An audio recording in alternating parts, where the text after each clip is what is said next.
너희 권능 있는 자들아, 영광과 능력을 여호와께 돌리고 돌릴지어다. 여호와께 그의 이름에 합당한 영광을 돌리며 거룩한 옷을 입고 여호와께 예배할지어다. 아멘.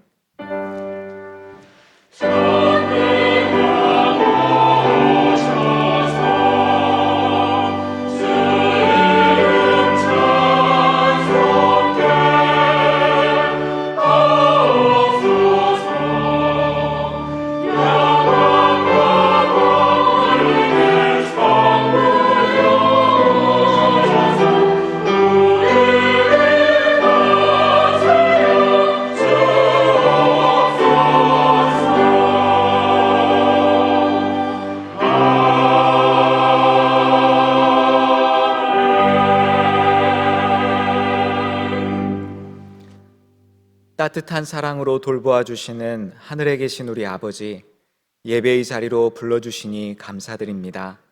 주의 백성들이 그리스도와 하나 되어 영과 진리로 드리는 예배를 기쁘게 받아주시고 홀로 영광 받아주시옵소서. 예수님의 이름으로 기원합니다. 아멘. 자리에서 일어나시겠습니다.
성시교독은 71번, 이사야 55장입니다. 오호라, 너희 모든 목마른 자들아, 물로 나아오라. 돈 없는 자도 오라.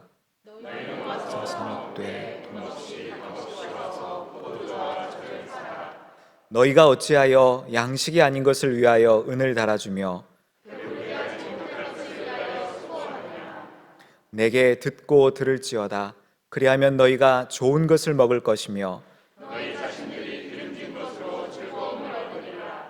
너희는 귀를 기울이고 내게로 나와 들으라. 내가 너희를 위하여 영원한 언약을 맺으리니 너희는 여호와를 만날 만한 때에 찾으라. 악인은 그의 길을, 불의한 자는 그의 생각을 버리고 여호와께로 돌아오라. 우리 하나님께로 돌아오라. 그가 너그럽게 용서하시리라. 아멘. 나는 전능하신 아버지 하나님, 천지의 창조주를 믿습니다. 나는 그의 유일하신 아들 우리 주 예수 그리스도를 믿습니다. 그는 성령으로 잉태되어 동정녀 마리아에게서 나시고 본디오 빌라도에게 고난을 받아 십자가에 못 박혀 죽으시고 장사된 지 사흘 만에 죽은 자 가운데서 다시 살아나셨으며 하늘에 오르시어 전능하신 아버지 하나님 우편에 앉아 계시다가 거기로부터 살아있는 자와 죽은 자를 심판하러 오십니다. 나는 성령을 믿으며 거룩한 공교회와 성도의 교제와 죄를 용서받는 것과 몸의 부활과 영생을 믿습니다. 아멘. 자리에 앉으시겠습니다.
존귀와 영광을 받으시기에 합당하신 우리 아버지 하나님, 거룩하신 이름을 높여 찬양하며 영광을 올려드리옵나이다.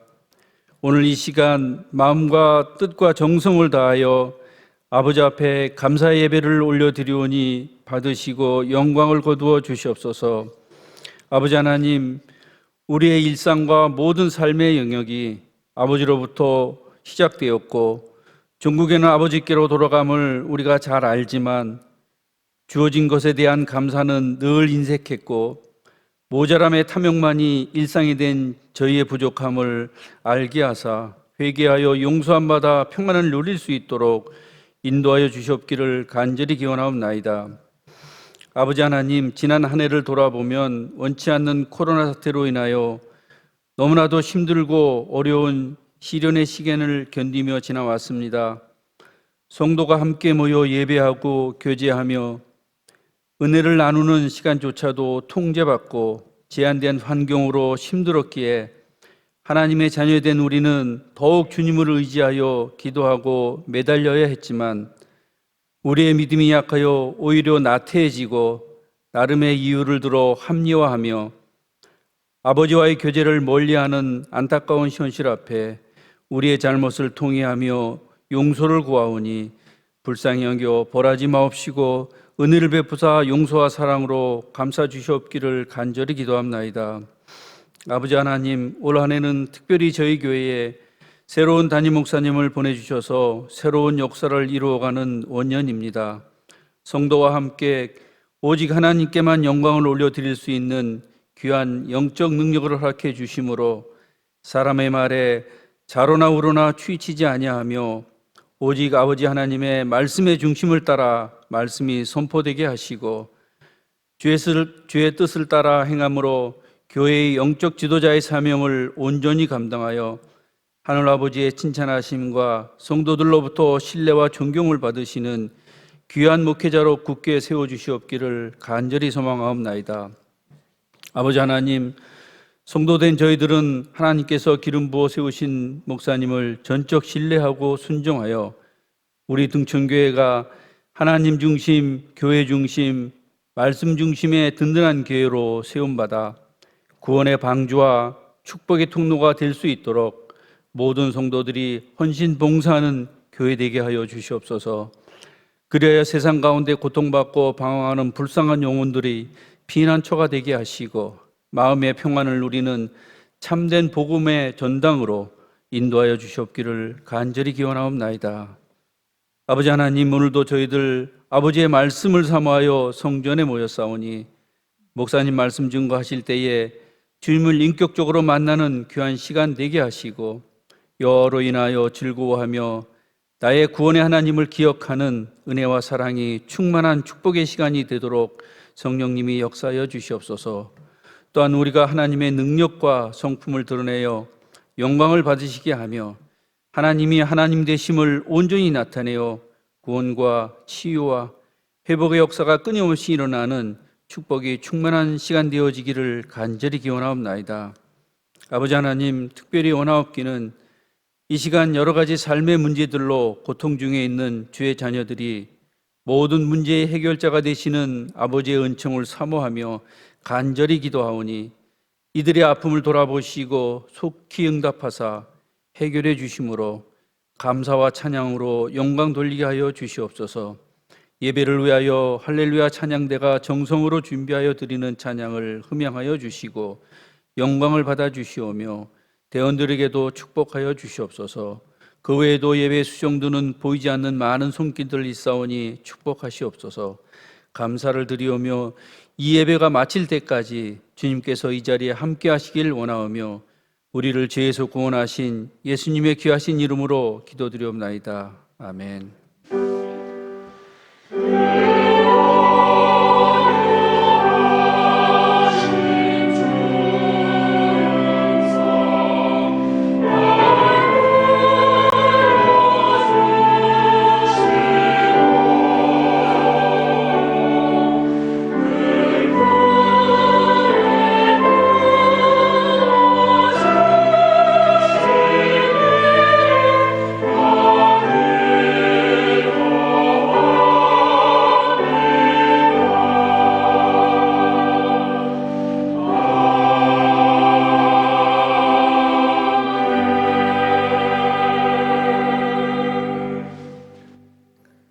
하나님의 말씀은 창세기 3장 1절에서 6절입니다. 구약 서쪽에 있습니다.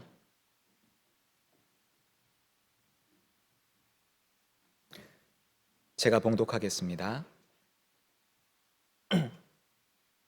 그런데 뱀은 여호와 하나님이 지으신 들짐승 중에 가장 간교하니라. 뱀이 여자에게 물어 이르되 하나님이 참으로 너에게 동산 모든 나무의 열매를 먹지 말라 하시더냐. 여자가 뱀에게 말하되 동산 나무의 열매를 우리가 먹을 수 있으나 동산 중앙에 있는 나무의 열매는 하나님의 말씀에 너희는 먹지도 말고 만지지도 말라 너희가 죽을까 하노라 하셨느니라. 뱀이 여자에게 이르되 너희가 결코 죽지 아니하리라. 너희가 그것을 먹는 날에는 너희 눈이 밝아져 하나님과 같이 되어 선악을 알 줄 하나님이 아심이니라. 여자가 그 나무를 본즉 먹음직도 하고 보암직도 하고 지혜롭게 할 만큼 탐스럽기도 한 나무인지라. 여자가 그 열매를 따먹고 자기와 함께 있는 남편에게도 주매 그도 먹은지라. 아멘.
우리 예배당과 가정에서 예배드리는 우리 등촌의 가족들을 환영합니다. 우리 옆에 있는 사람하고 인사하겠습니다. 주님의 이름으로 사랑합니다. 주님의 이름으로 반갑습니다. 우리는 지난주에 하나님께 영광 돌리는 성경적 의미를 살펴보았습니다. 영광이란 하나님의 하나님 되심이 드러나는 것입니다. 하나님의 하나님 되심이 어떻게 드러나십니까? 첫 번째는 우리의 삶을 통해 하나님의 크신 능력이 드러날 때 하나님의 하나님 되심이 드러나고 그때 하나님께서 영광을 받으십니다. 그리고 두 번째는 하나님의 성품, 즉 하나님의 사랑하심, 공의하심, 거룩하심, 인자하심, 성실하심, 인내하심 등 하나님의 성품이 드러날 때 하나님의 하나님 되심이 드러나고 하나님께서 영광을 받으십니다. 하나님께서는 성도의 삶을 통해 드러나는 하나님의 하나님 되심으로 영광을 받으시지 우리의 말이나 성공이나 외부적 환경에 의해 영광을 받으시는 것이 아닙니다. 여러분, 하나님의 능력과 하나님의 성품을 가장 잘 드러내는 분이 예수님이라고 말씀드렸습니다. 그래서 성경을 보시면 예수님의 탄생, 십자가의 죽음과 부활, 그리고 앞으로 오실 재림이 하나님의 영광으로 말미암아 될 것이고 또 말미암았다고 말씀하고 있습니다. 우리 등촌교회의 비전은 오직 하나님께 영광을 돌리는 것입니다. 성도의 삶의 목적이 하나님께 영광 돌리는 것이어야 하듯이 등촌교회의 목적도 하나님께 영광을 돌리는 것입니다. 하나님께 영광을 돌리기 위해서 우리가 어떻게 살아야 하는지, 즉 다시 말하면 등촌교회가 하나님의 능력과 하나님의 성품을 드러내기 위해 어떤 교회가 되어야 하는지 7가지 비전, 실천 사항을 정하였습니다. 비전과 실천 사항을 다 같이 한번 읽어보도록 하겠습니다. 비전, 오직 하나님께 영광을. 등촌교회는 하나님께 영광을 돌리는 교회입니다. 하나님의 나라의 백성으로 하나님의 뜻을 이루어 영광 돌리는 교회입니다. 예수 그리스도와 하나 되어 영광 돌리는 교회입니다. 성령 충만하여 관계가 회복되어 영광 돌리는 교회입니다. 영과 진리로 예배하여 영광 돌리는 교회입니다. 예수 그리스도의 복음으로 기뻐하며 복음을 증거하여 영광 돌리는 교회입니다. 하나님 말씀을 듣고 배우고 순종하여 영광 돌리는 교회입니다. 이웃을 사랑하고 섬기어 영광 돌리는 교회입니다. 이렇게 비전 실천 사항을 한 가지씩 설교를 할 예정입니다. 오늘 설교는 하나님께 영광 돌리는 첫 번째 실천 사항, 하나님 나라의 백성으로 하나님의 뜻을 이루어 영광 돌리는 교회입니다에 대해 말씀을 듣고자 합니다. 첫 번째 실천 사항을 결정할 때 우리 처음 부분 하나님 나라의 백성이라는 말은 빼고 그냥 하나님의 뜻을 이루어 영광 돌리는 교회입니다 라고 정하려고 했습니다. 그런데 가만히 묵상해 보니 하나님의 뜻을 이루기 위해서는 하나님의 나라와 그 나라의 백성된 우리의 신분에 대해 정확하게 이해할 필요가 있다고 생각이 들었습니다. 왜냐하면 저와 여러분의 신분이 회복된 하나님 나라의 백성이라는 것을 모르면 왜 우리가 하나님의 뜻을 실천해야 하는지 그 이유를 모르기 때문입니다. 그러므로 오늘 설교를 통해 하나님 나라의 회복과 그 나라에서 선택된 백성들이 어떻게 살아야지 하나님께 영광을 돌릴 수 있는지를 살펴보도록 하겠습니다. 여러분, 예수님께서 공생애를 처음 시작하시면서 첫 번째 메시지가 있습니다. 회개하라, 하나님 나라가 가까이 왔느니라.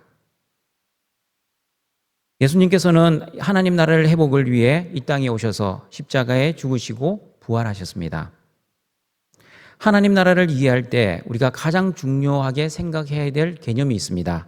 그것은 바로 통치와 다스림과 주권입니다.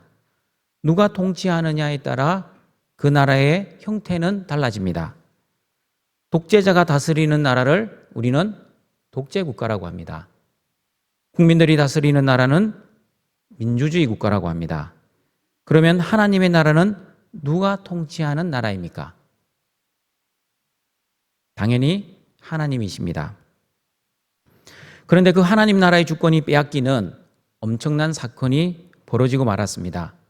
오늘 본문을 보시면 하나님 나라의 주인이 하나님으로부터 사람에게로 빼앗기는 장면이 보여지고 있습니다. 어떻게 주인이 바뀌게 되었습니까? 바로 선악을 알게 하는 나무의 실과를 먹었기 때문입니다. 여러분, 뱀이 하와에게 어떻게 유혹했는지 창세기 3장 5절을 다시 한번 읽어보겠습니다. 너희가 그것을 먹는 날에는 너희 눈이 밝아져 하나님과 같이 되어 선악을 알 줄 하나님이 아심이니라. 여러분, 눈이 밝아져 하나님과 같이 되어 선악을 안다는 의미를 잘 이해해야 합니다. 하나님과 같이 된다는 것을 하나님처럼 선악과를 먹으면 전능하게 되겠지, 또는 이 선악과를 먹으면 하나님처럼 모든 것을 다 아는 전지한 사람이 되겠지라고 이해하면 안 됩니다. 하나님과 같이 된다는 말은 결론적으로는 주인이 바뀐다라는 뜻입니다. 부연 설명해 드리면 죄가 들어오기 전에는 선과 악을 나누는 기준은 하나님이셨습니다. 그러나 선악을 알게 하는 나무의 열매를 아담과 하와가 먹은 후에는 선과 악을 아담과 하와가 스스로 결정할 수 있게 되었다는 의미입니다. 하나님의 주권과 다스림과 통치권을 빼앗아 사람이 다스리고 사람이 통치하겠다는 의미입니다. 그러므로 선악과 범죄는 하나님을 하나님으로 인정하지 않고 하나님을 하나님 되심을 부정하는 심각한 범죄입니다. 여러분에게 질문 하나 드립니다. 우리 속으로 대답해 보시길 바랍니다. 여러분의 인생의 주인은 누구입니까? 여러분 자신입니까? 아니면 하나님이십니까? 예배를 드리고 은혜를 받을 때는 내 인생의 주인이 하나님인 것처럼 여겨지는데, 교회 밖에서는, 직장 생활을 할 때는 여전히 내가 주인이 되어서 내 뜻과 내 의지와 내 생각대로 살고 있지는 않습니까? 신방 가면 목사로서 종종 받는 질문이 있습니다. 구약 성경 여호수아서를 보시면 이런 말씀이 있습니다. 모세가 죽고 광야 40년 생활을 지낸 이스라엘 백성들이 여호수아의 인도하에 가나안 성에 들어가게 됩니다. 가나안 땅에 들어가서 처음으로 만난 성이 바로 여리고성이었습니다. 그 전투를 준비하는 이스라엘 백성들은 상식적으로 이해되지 않는 명령을 받습니다. 하나님께서는 남녀노소, 아시죠? 남자와 여자와 노인과 아이들까지, 심지어 소와 양과 나귀를 다 칼로 죽이라고 하십니다. 그 말씀을 읽은 성도들이 저에게 이렇게 물어봅니다. 물어볼 때는요, 목소리에 힘도 주고요, 좀 따지듯이 물어봅니다. 제가 흉내를 낼 테니까 잘 못 낼 테지만 이해하시고 들어주시기 바랍니다. 목사님, 사랑의 하나님께서 어떻게 여자와 노인과 아이들까지 다 죽이라고 할 수 있어요? 도저히 이해를 못하겠어요. 아주 성깔스럽게 물어봅니다. 여러분은 이 성도의 질문처럼 의문을 가져본 적은 없습니까? 전쟁에서 군인을 죽이는 것은 이해가 됩니다. 그러나 어떻게 여자와 노인들, 아무런 잘못이 없는 아기들까지 죽이라고 하시는 그 하나님, 너무 잔인한 거 아니야? 라고 생각해 보신 적은 없습니까? 이런 질문을 하시는 분들은 조금 전에 제가 말씀드린 창세기 3장 선악과 범죄가 단순 도둑질이 아니라 하나님 나라의 주인을 바꾸는 심각한 사건이라는 것을 아직 이해를 못하셨습니다. 다시 설명해 드립니다. 죄가 들어오기 전에는 내 인생의 주인이 누구였습니까? 하나님이셨습니다. 선과 악의 기준이 누구였습니까? 당연히 하나님이셨습니다. 그런데 죄가 들어왔습니다. 죄가 들어오고 난 이후 내 인생의 주인이 누가 됩니까? 하나님이 아니라 내 자신이 내 인생의 주인이 되었습니다. 누가 선과 악의 기준입니까?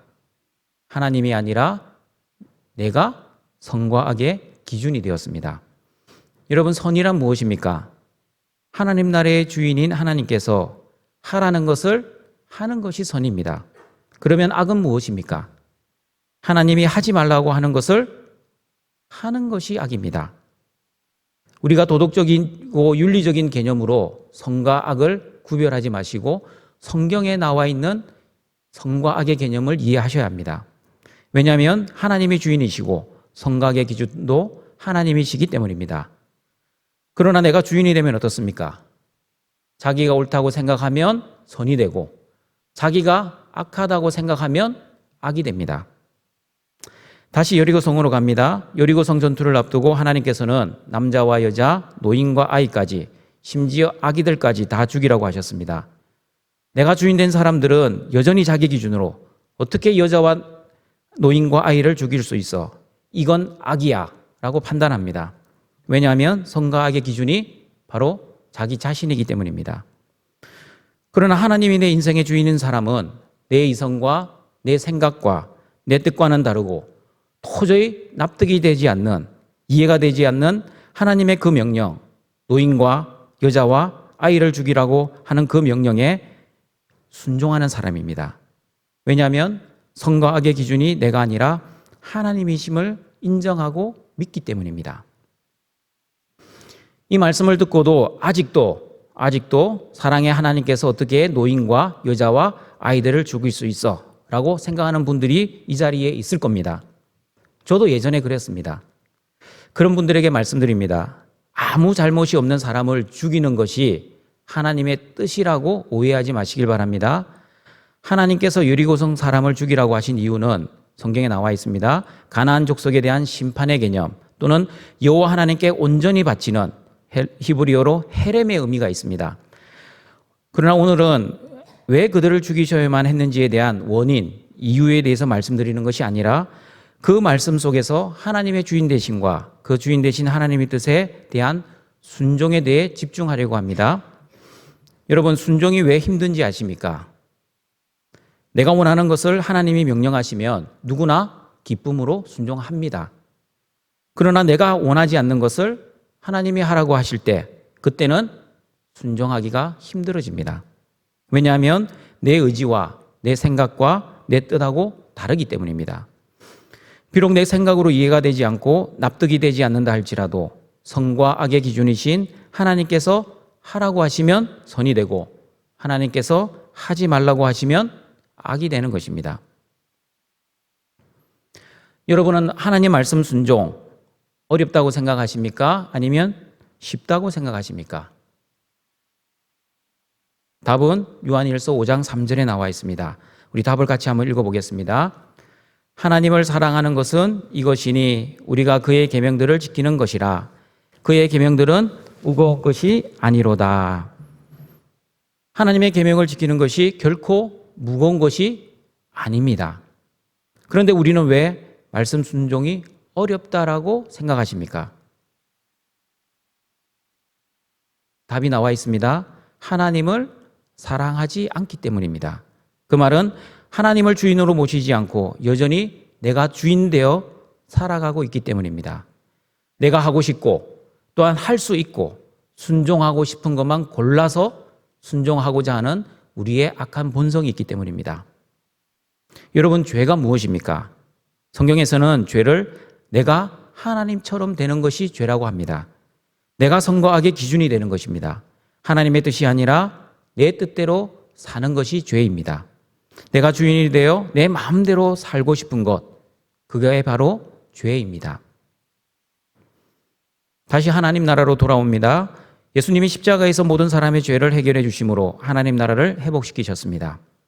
이 말은 내가 주인 되어 살던 사람들이 이제는 하나님을 주인으로 모시고 살아가는 하나님 나라가 다시 회복되었다는 의미입니다. 하나님의 통치권이 회복되고 하나님의 주권이 다시 회복되었기 때문입니다. 그러므로 하나님의 백성들은 자신의 뜻과 자신의 생각대로 사는 것이 아니라 오직 하나님의 뜻과 하나님의 말씀대로 살아야 합니다. 그러나 하나님의 백성이 아닌 사람들은 어떻게 살아가고 있습니까? 여전히 내가 주인 되어 자신의 뜻과 자신의 의지와 자신의 생각대로, 한마디로 말하면 자기 마음대로 살아갑니다. 누가복음 17장 20절에서 21절을 보시면 하나님 나라의 통치권에 대해 잘 설명해 주고 있습니다. 누가 이 질문을 하는지 유념해서 같이 한번 읽어보도록 하겠습니다. 바리새인들이 하나님의 나라가 어느 때에 임하나이까 묻거늘 예수께서 대답하여 이르시되 하나님 나라는 볼 수 있게 임하는 것이 아니요 또 여기 있다 저기 있다고도 못하리니 하나님의 나라는 너희 안에 있느니라. 여러분, 하나님 나라가 어디에 있습니까? 너희 안에 있다고 합니다. 그러면 너희는 누구입니까? 예수님께 질문을 하고 있는 바리새인들이죠. 그러면 하나님 나라가 바리새인들 안에 있습니까? 바리새인들은 여러분이 다 아시다시피 예수님께 비난받고 정죄받았던 화 있을진저 외식하는 바리새인들이여 라고 질책받았던 사람들인데 어떻게 그런 바리새인들 안에 하나님의 나라가 있을 수 있습니까? 하나님 나라가 너희 안에 있다고 할 때 너희는 바리새인들이 아닙니다. 너희는 너희 무리들 가운데 계시는 예수님을 의미합니다. 그러면 하나님 나라가 어디에 있습니까? 예수님 안에 있습니다. 그런데 우리들은 하나님 나라에 대한 오해가 있습니다. 여러분은 언제 하나님 나라, 즉 천국이라는 단어를 사용하십니까? 우리는 흔히 내가 원하는 환경이나 내가 원하는 것을 다 가지고 있어 부족함을 느끼지 않고 충분하게 만족이 될 때, 그때 야 천국 같다라는 말을 씁니다. 그러나 내가 원하지 않는 환경이나 내가 가지고 싶은 것이 있었는데 가지지 못할 때나 고통이나 어려움을 당하게 되면 그때는 지옥 같다라는 말을 쓰기도 합니다. 그러나 이런 말들은 성경적이지 않습니다. 왜냐하면 천국은 바로 예수님 안에 있기 때문입니다. 아무리 힘들고 어려운 환경 속에 있다 할지라도 내 안에 예수님이 계시고 또한 그 예수님의 통치 안에 순종하면 천국 같은 삶을 살 수 있는 것입니다. 그러나 아무리 좋은 환경, 내가 원하는 것을 다 가지고 있다 할지라도 예수님이 내 안에 계시지 않고 또한 예수님의 통치를 받지 않고 순종하지 않으면, 다시 말하면요, 내가 주인 되어 살면 여전히 지옥의 삶으로 끝이 될 겁니다. 찬송가 438장 우리 예배 후에 부를 찬양입니다. 내 영혼이 은총 입어 3절 가사를 보시면 높은 산이 거친 들이 초막이나 궁궐이나 내 주 예수 모신 곳이 그 어디나 하늘나라 라고 고백하는 그 사람이 진정한 천국의 백성입니다. 여러분은 지금 천국의 삶을 살고 있습니까? 아니면 지옥 같은 삶을 살아가고 있습니까? 이 질문을 다르게 표현하면요, 여러분은 예수님을 주인으로 모시고 살고 있습니까? 아니면 여전히 내가 주인 되어 살아가고 있습니까? 와 같은 질문입니다. 예수님을 주인으로 모시고 사는 사람은 하나님 나라의 백성입니다. 그러나 겉으로는 예수님을 주인이라고 말은 하지만 결정적일 때 내가 주인 되어 살고 있으면 여전히 하나님 나라의 백성이 아닐 가능성이 있습니다. 그러므로 내가 하나님의 나라의 백성인지 백성이 아닌지를 가늠하는 기준이 무엇입니까? 누가 나의 주인인지를 보면 알 수 있습니다. 여러분, 성경 인물 중에 내가 주인 되어 살았던 대표적인 인물 사울 왕과 하나님이 주인 되심을 인정했던 다윗 왕을 아실 겁니다. 사울이 지었던 죄와 다윗이 지었던 죄를 한번 비교해 보겠습니다. 사울의 대표적인 죄는 블레셋과 싸움에서 사무엘이 빨리 오지 않자 결국에 기다리지 못하고 사무엘 대신 번제를 대신 드린 겁니다. 여러분, 늦게 온 사무엘의 죄와 기다리지 못한 사울의 죄 중에 누구의 죄가 더 크다고 생각하십니까? 성경은 이렇게 사울을 평가합니다. 사무엘상 13장 13절에서 14절입니다. 같이 한번 읽어보겠습니다. 사무엘이 사울에게 이르되 왕이 망령되이 행하였도다. 왕이 왕의 하나님 여호와께서 왕에게 내리신 명령을 지키지 아니하였도다. 그리하였더라면 여호와께서 이스라엘을 위해 왕의 나라를 영원히 세우셨을 것이오늘 지금은 왕의 나라가 길지 못할 것이라. 여호와께서 왕에게 명령하신 바를 왕이 지키지 아니하였으므로 여호와께서 그의 마음에 맞는 사람을 구하여 여호와께서 그를 그의 백성의 지도자로 삼으셨느니라 하고, 자기의 생각과 뜻이 아무리 합리적으로 보이고 옳다고 생각이 되어도 하나님의 말씀과 뜻을 어기는 것은 성경에서는 죄라고 합니다. 하나님의 말씀을 순종하지 않는 것이 바로 죄입니다. 왜냐하면 선과 악의 기준이 하나님이시기 때문입니다. 여러분, 사울은 하나님을 주인으로 모시지 않고 자기가 주인 되어 살았기 때문에 하나님의 말씀을 경홀히 여겼습니다. 그리고 자신의 뜻대로 살아서 결국에는 하나님으로부터 버림을 받게 됩니다. 그러나 다윗은 어떻습니까? 인간적으로 보면 다윗은 사울보다 더 심각한 죄를 많이 범했습니다.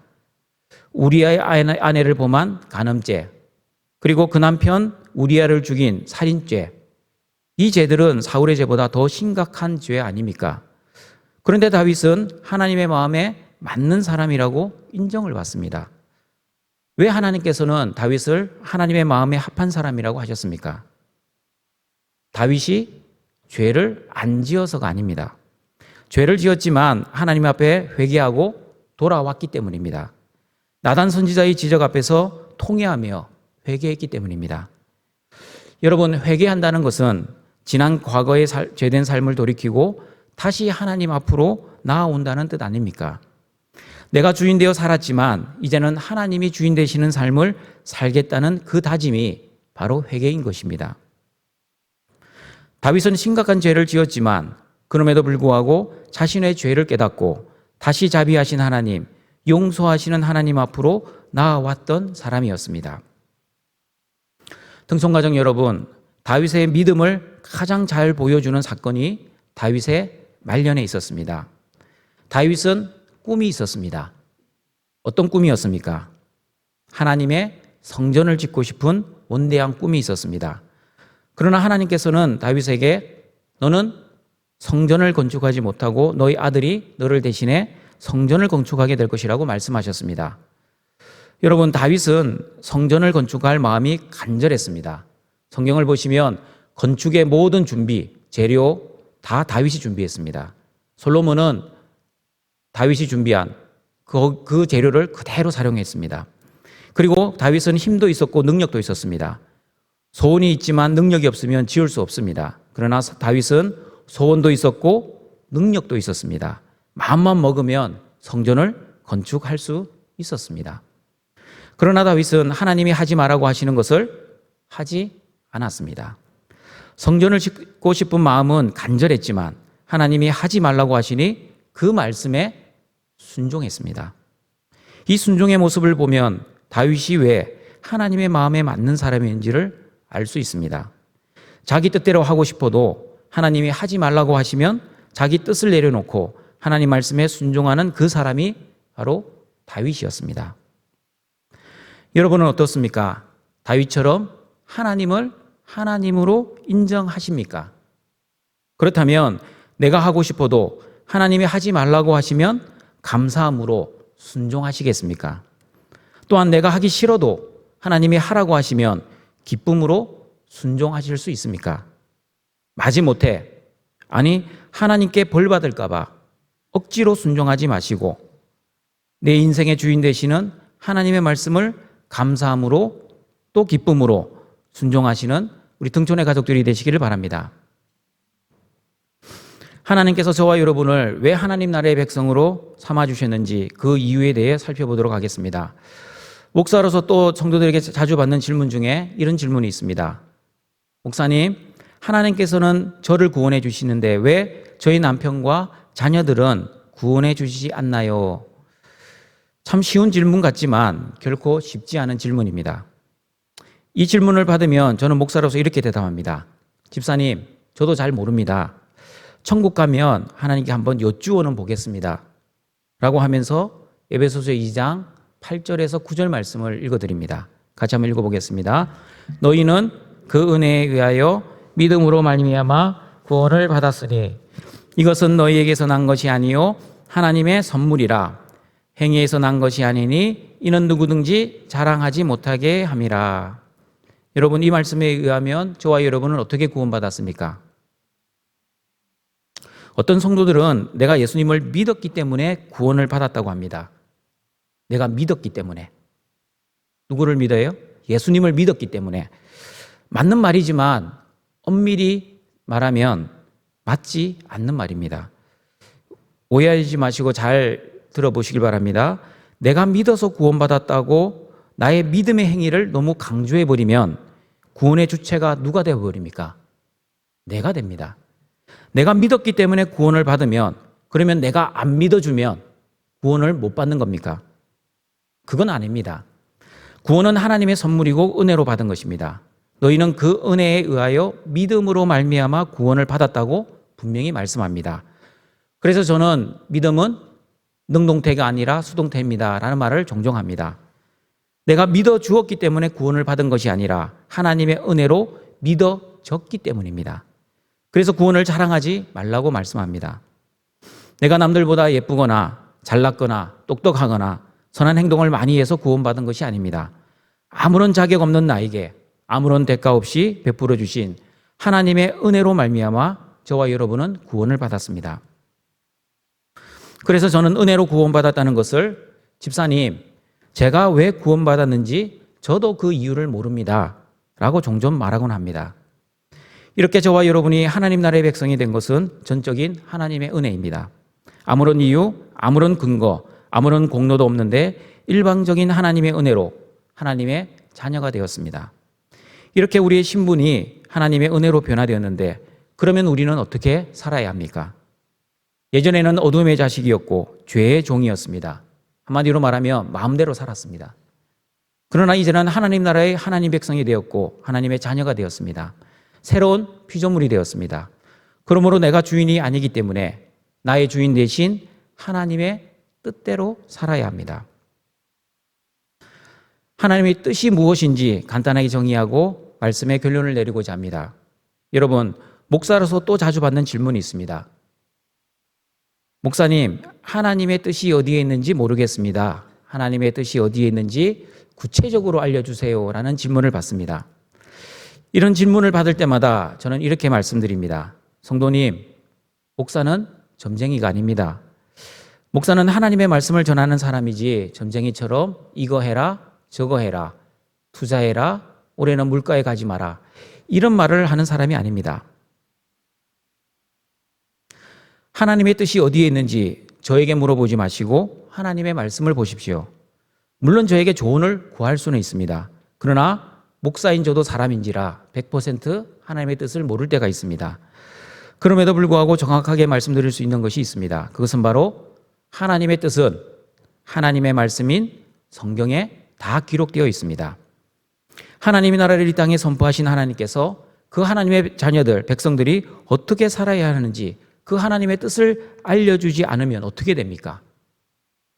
그래서 하나님께서는 하나님의 뜻을 하나님의 말씀인 성경에 다 기록해 놓으셨습니다. 그러므로 여러분은 하나님의 뜻이 어디에 있는지 사람에게 먼저 찾아가지 마시고 인터넷 검색하지 마시고 하나님의 뜻이 다 기록되어 있는 성경을 읽고 묵상하고 기도하면서 하나님의 뜻을 발견하시길 바랍니다. 말씀을 정리하겠습니다. 하나님의 영광을 돌리기 위해 우리는 하나님의 뜻대로 살아야 합니다. 왜냐하면 하나님의 뜻을 이루어 드릴 때 하나님의 하나님 되심과 하나님의 능력과 성품이 드러나기 때문입니다. 왜 우리가 내 뜻이 아니라 하나님의 뜻을 위해 살 수 있습니까? 그것은 예수님의 십자가의 은혜로 말미암아 하나님의 백성이 되었기 때문입니다. 우리의 신분이 바뀌었기 때문에 우리의 인생의 주인도 바뀌게 되었습니다. 그래서 하나님의 백성들은 우리의 주인 대신 하나님과 하나님의 뜻과 하나님의 나라를 위해 살아야 합니다. 등촌가정 여러분, 믿음 생활이란 주인 바꾸는 것입니다. 그러므로 어떠한 환경과 어려움 속에서도 하나님을 주인으로 모시고 하나님의 뜻을 이루어 하나님께 영광 돌리시는 등촌의 가족들이 되시기를 주님의 이름으로 축원합니다. 사랑과 은혜가 풍성하신 하나님 아버지, 이전에는 내가 주인 되어 내 뜻대로 살았지만 이제는 하나님의 은혜로 하나님의 백성이 되어 하나님을 주인으로 모시고 하나님의 뜻대로 살게 해주시니 감사합니다. 어떠한 고난과 어려움 속에서도 하나님의 뜻인 하나님 말씀에 순종하여 하나님의 하나님 되심을 드러내고 하나님께 영광 돌리는 등촌의 모든 가족들이 될 수 있도록 은혜를 베풀어 주시옵소서. 예수님의 이름으로 기도하옵나이다. 아멘.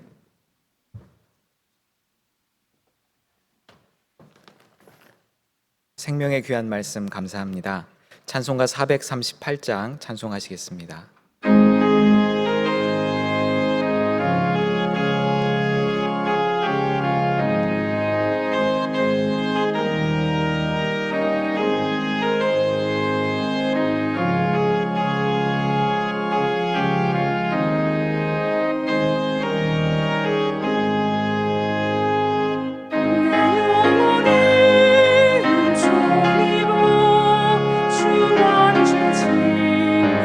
고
나의 하나님이 그리스도 예수 안에서 영광 가운데 그 풍성한 대로 너희 모든 쓸 것을 채우시리라.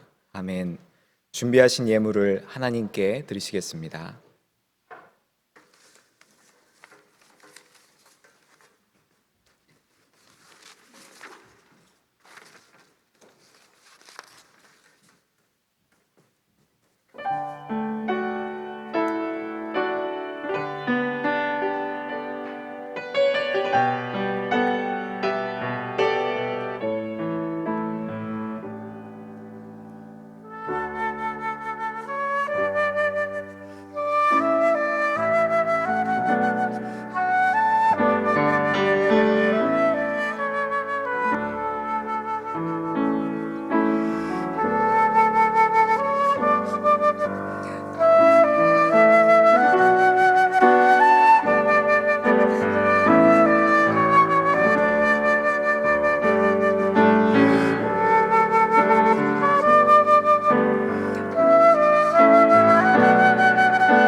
사랑과 자비가 풍성하신 하나님 아버지, 오늘도 하나님 말씀과 찬양과 기도로 예배드리게 하시고 하나님이 베풀어 주신 구원의 은혜에 감사하며 봉헌을 하게 하시니 감사드립니다. 우리의 예물을 받아주시고 우리의 몸과 마음을 받아주시옵소서. 이 예물이 쓰이는 곳에 하나님의 영광이 나타나게 하셔서 하나님의 나라와 하나님의 뜻이 이 땅에 이루어지게 하옵소서. 예수님의 이름으로 기도하옵나이다. 아멘.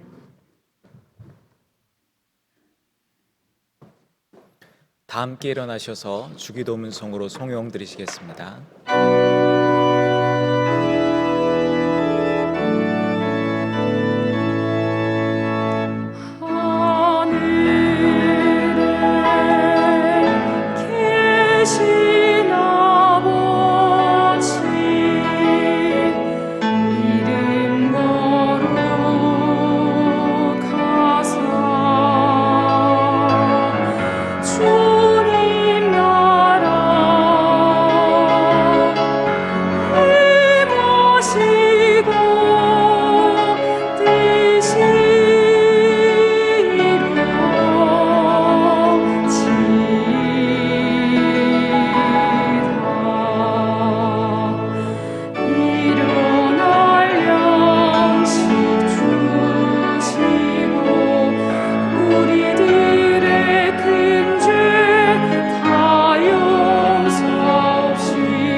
우리 구주 예수 그리스도의 은혜와 하나님의 사랑하심과 성령의 교통하심이 하나님의 뜻을 이루어 하나님께 영광을 올려드리기를 소원하는 모든 등촌교회 성도들에게 함께 있을지어다.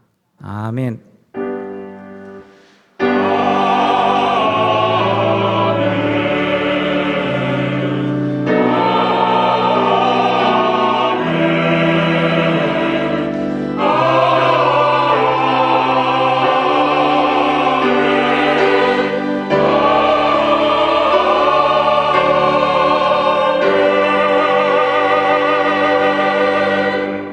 자리에 앉아주시기 바랍니다. 교회 소식을 전합니다.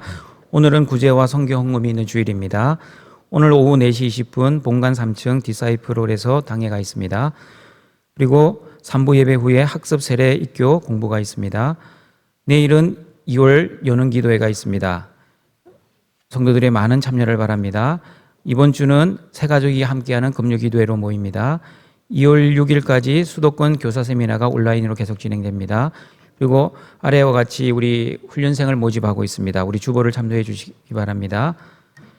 그리고 다음 주는 2021년도 VIP 카드를 작성합니다. 그리고 다음 주일 저녁 예배 후에는 전반기 장학금 전달식이 있습니다. 그리고 다음 주일 저녁 예배 후에 2021년 첫 번째 바나바 모임이 있습니다.